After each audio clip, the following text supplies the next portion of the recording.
Assalamualaikum warahmatullahi wabarakatuh. Sahabat Muslim, Khalifah Umar bin Khattab dikenal sebagai tokoh yang tegas dan pemberani. Beliau ikut terlibat dalam beberapa peperangan untuk memperjuangkan Islam. Namun, karena kebencian dan dendam seorang budak Majusi, Khalifah Umar pun berhasil ditikam ketika menjadi imam sholat subuh, hingga akhirnya meninggal dunia. Tetapi sebelum wafat, beliau berpesan kepada keluarga dan para sahabat-sahabatnya. Pesan apakah itu? Temukan jawabannya dengan menonton video ini hingga akhir agar tidak salah paham, tentunya hanya di channel Titik Terang. Tapi sebelum lanjut, jangan lupa untuk klik subscribe, like, dan komen ya, untuk terus mendukung channel ini dalam menyiarkan khasanah Islam. Umar bin Khattab merupakan satu di antara sahabat dekat Rasulullah Shallallahu Alaihi Wasallam yang menjadi khalifah kedua setelah wafatnya Abu Bakar As-Siddiq. Amirul Mukminin Umar bin Khattab adalah seorang yang sangat rendah hati dan sederhana, namun ia sangat tegas. Umar mendapat julukan dari Rasulullah Shallallahu Alaihi Wasallam Al-Faruq, yang artinya orang yang mampu memisahkan kebenaran dengan kebatilan. Adapun keutamaan dan keistimewaan dari Khalifah Umar bin Khattab ialah salah seorang yang dijamin masuk surga. Seperti yang diungkapkan dalam sebuah hadis. Dari Anas bin Malik radhiyallahu an, beliau berkata bahwa Rasulullah Shallallahu alaihi wasallam bersabda, "Ketika aku masuk surga, tiba-tiba aku melihat istana dari emas. Maka aku bertanya, untuk siapa ini?" Para malaikat pun menjawab, "Untuk seorang pemuda dari suku Quraisy." Aku pun mengira bahwa itu adalah aku. Maka aku bertanya, "Siapa dia?"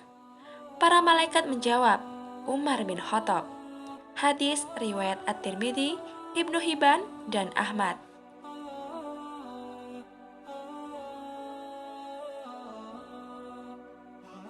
Karena perjuangan dan keberaniannya dalam memperjuangkan agama Islam, pujian langsung pun diutarakan Rasulullah Shallallahu Alaihi Wasallam kepada Umar bin Khattab.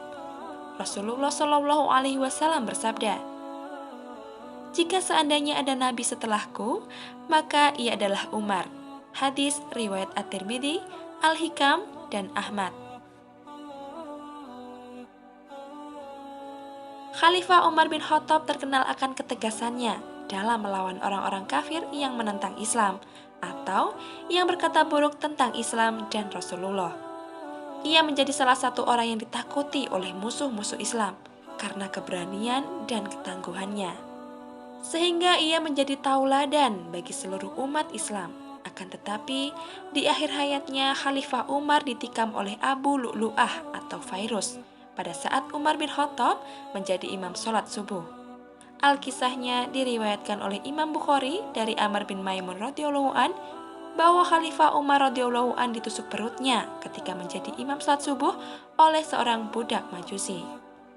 Menjelang wafat, Khalifah Umar menyampaikan agar diadakan permufakatan di antara 6 sahabat untuk menentukan khalifah selanjutnya. Dari permufakatan itu, maka terpilihlah Utsman bin Affan sebagai khalifah ketiga. Beliau kemudian berpesan mengenai kepemimpinan. Beliau Umar berkata, "Ada 4 ragam penguasa. Pertama, penguasa kuat yang mampu mengendalikan dirinya dan pegawai-pegawainya. Ini adalah penguasa yang berjuang di jalan Allah dan tangan kekuasaan Allah terhampar atas dirinya dengan rahmatnya.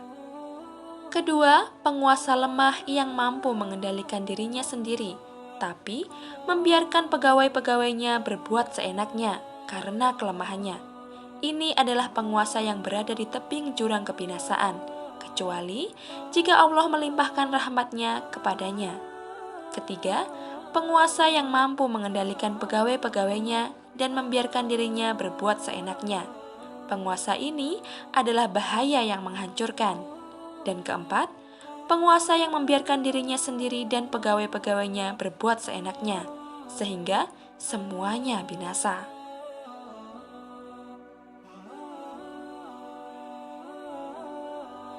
Sahabat Muslim, Ibnu Sa'ad menjelaskan dalam kitab At-Tabaqat Al-Kabir bahwa Umar bin Khattab pernah mengutarakan keinginannya kepada Auf bin Malik, bahwa ia ingin wafat terbunuh sebagai syahid di tanah Arab, sampai Umar pernah berdoa kepada Allah Subhanahu wa Ta'ala, "Ya Allah, berikan aku karunia kematian sebagai syahid di jalan-Mu, dan jadikanlah matiku berada di negeri Nabi-Mu." Sembari berbaring di pangkuan putranya Abdullah ibnu Umar, beliau berkata kepada anaknya, "Tempatkan pipiku di lantai." Abdullah ibnu Umar berkata, "Kenapa ayah?" Sembari mengecup kening Umar dan menempatkan pipinya di lantai, kemudian Umar radhiyallahu anhu berkata, "Jika aku ditakdirkan di surga, maka bantal surga lebih lembut daripada pahamu. Dan jika aku ditakdirkan masuk neraka, maka kau tidak menginginkan seorang penghuni neraka di atas pahamu." Selain itu, Umar juga berpesan kepada anaknya agar menjual benda-benda yang dimiliki untuk melunasi hutang-hutangnya, sebab dia tak ingin meninggalkan dunia dengan membawa kewajiban yang belum diselesaikan.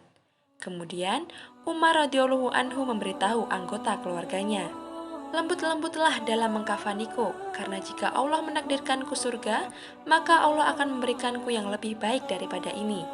Dan jika Allah menakdirkan neraka untukku, maka Allah akan mencabutku dari semua ini. Serta berlembutlah dalam menggali kuburku, karena jika Allah menakdirkan surga untukku, maka Dia akan meluaskan kuburku. Dan jika Allah menakdirkan neraka untukku, maka kubur itu akan menghimpitku." Kemudian Umar berkata kepada anaknya, yaitu Abdullah ibnu Umar, "Ya Abdullah, pergilah dan tanyakan kepada Aisyah radhiyallahu anha, apakah aku boleh dimakamkan di sebelah Rasulullah Shallallahu alaihi wasallam dan Abu Bakar radhiyallahu anhu?" Lalu pergilah Abdullah ibnu Umar radhiyallahu anhu. Dia mengetuk pintu rumah Aisyah radhiyallahu anha, kemudian masuk. Ternyata ketika dia masuk menemukan Aisyah radhiyallahu anha sedang menangis, dan dia memberikan salam padanya, kemudian bertanya kepada Aisyah radhiyallahu anha, "Ayahku menyuruhku menanyakan kepadamu, apakah beliau boleh dikuburkan di sebelah Rasulullah Shallallahu alaihi wasallam dan Abu Bakar radhiyallahu anhu? Apakah engkau mengizinkannya?" Aisyah radhiyallahu anha berkata, "Aku sudah memesan tempat itu untuk diriku, karena Rasulullah Shallallahu alaihi wasallam adalah suamiku dan Abu Bakar adalah ayahku. Tapi aku akan memberikannya kepada Umar." Dan riwayatnya menyebutkan ketika Abdullah datang, Umar sedang berbaring dan dia berkata, "Dudukkan aku." Kemudian mereka mendudukannya. Lalu Abdullah memasuki ruangannya dan berkata, "Wahai ayahku, keinginanmu dikabulkan oleh Aisyah radhiyallahu anha." Kemudian sahabat Nabi Shallallahu alaihi wasallam Umar bin Khattab menjawab, "Aku tidak memiliki keinginan apapun melebihi hal itu. Ketika aku meninggal dan kau membawaku untuk dikuburkan, tanyakan kepada Aisyah radhiyallahu anha lagi. Mungkin karena statusku, dia keberatan menolak permintaanku.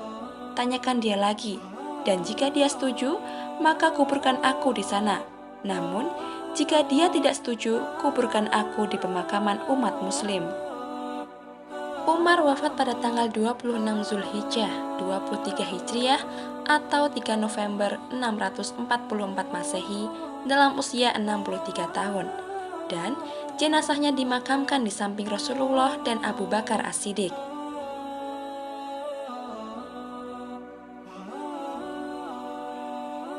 Sahabat muslim, itulah kisah hidup dan keteladanan dari Khalifah Umar bin Khattab.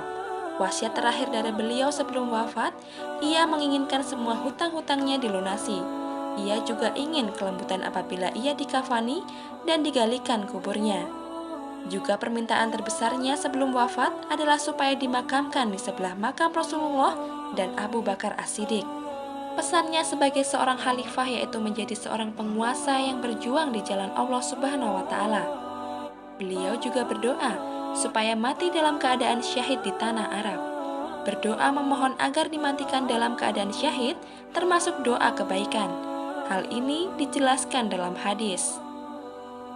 Dari Sahal bin Hunayf radhiyallahu anhu, Rasulullah Shallallahu alaihi wasallam bersabda, "Siapa yang dengan jujur meminta kepada Allah untuk mati syahid, maka Allah akan mengangkat derajatnya seperti derajat orang yang mati syahid, meskipun nantinya dia akan mati di ranjang." Hadis riwayat Muslim dan Ibnu Majah. Wallahu a'lam bishawab. Sahabat Muslim, jangan lupa untuk berbagi informasi dengan cara share video ini, karena sebaik-baik manusia adalah yang paling bermanfaat bagi manusia. Wassalamualaikum warahmatullahi wabarakatuh.